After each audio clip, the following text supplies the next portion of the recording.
तुला बेलाच्या पानाची, म्हणून आपण त्यांना आवर्जून बेलपत्र वाहतो.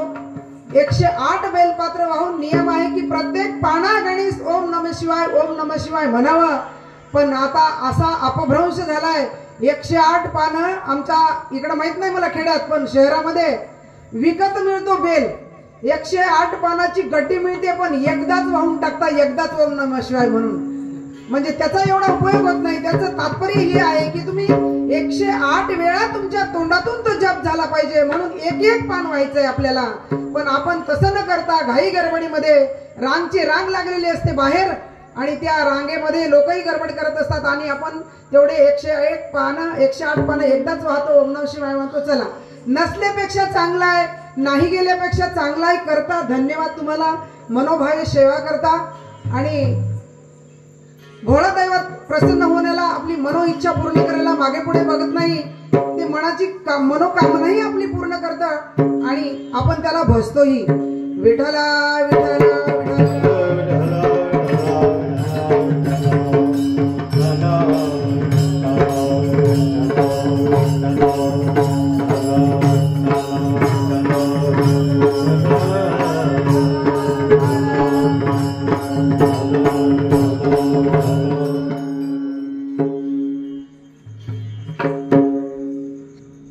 तर आपण आपल्या अभंगाकडे येऊ. आज सेवेकरता जो अभंग आपण घेतलेला आहे तो आहे संत श्रेष्ठ ज्ञानेश्वर महाराजांचा, माऊलींचा असून हरिपाठातला पहिल्याच क्रमांकाचा अभंग आपण सेवेसाठी निवडलेला आहे. सगळ्यांच्या परिचयाचा, सगळ्यांना पाठ असणारा, लहानात लहान लेकराला सुद्धा हरिपाठ म्हणलं की हा अभंग माहीत असतो. आपल्या महिलांना तर आंघोळीला पाणी काढलं की हरिपाठ सुरू होतो, आणि लुगडा बिगडा घालेपर्यंत तर संपून जातो आपला असा हरिपाठ. पाठ होऊन गेलेला, नावच आहे त्याचा हरिपाठ. पाठ झालेला हरिपाठ आहे. पण असं वाटतं, आणि म्हण पण आहे एक की अति परिचय आवडतेच कारण. जास्त परिचय झाला की त्या माणसाची किंमत आपल्याला कळत नाही, किंवा आपण त्याची किंमत थोडी करत नाही. हरिपाठ पाठ आहे, हरिपाठातला पहिला अभंगही माहित आहे, पण त्याच्यातलं जे मार्मिकता आहे ती मात्र आपण थोडीशी दुर्लक्षित करतो. त्याचा अर्थ जाणून घेणे, त्याची माहिती आपल्याला असणे, आणि पुन्हा हरिपाठ म्हणणे यामध्ये जास्त आनंद आहे. हा जीवाची सोडवणूक करणारा, जीवाचं खूप महत्वाचं स्थान देणारा अभंग आहे. तर माझ्या युलेशा बुद्धीला ज्ञानेश्वर माऊली जशी प्रेरणा देतील तसा मी हा अभंग इथे सोडवण्याचा प्रयत्न करणार आहे. तुम्ही मायबाप सगळ्या मोठ्या मोठ्या महाराजांचे कीर्तन ऐकून ऐकून पाठ होऊन गेलेले असतात, पण तरी आपल्याला या गादीवर उभं राहिल्यावर तो अभंग यथायोग्य जसा सोडवता येईल तसा सोडण्याचा आपण प्रयत्न करू. विठ्ठला विठ्ठला.